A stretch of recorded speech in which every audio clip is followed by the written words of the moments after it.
Magandang hapon po mga kaibigan. Bali, nandito pa rin tayo sa Pasay Road. Nilalakad po tayo. Medyo maaga tayo nakauwi ngayon.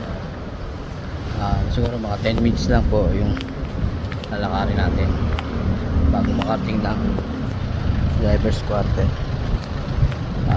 Kaya medyo maaga tayo ngayon. Makakapagpahinga tayo na maaga.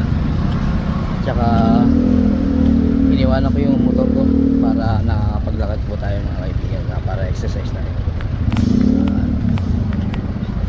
Ayan po mga kaibigan, bali dahil nga po sa maaga pa, ito po mga nandiyan sa Makati yung traffic at marami po naglalakad na pares natin.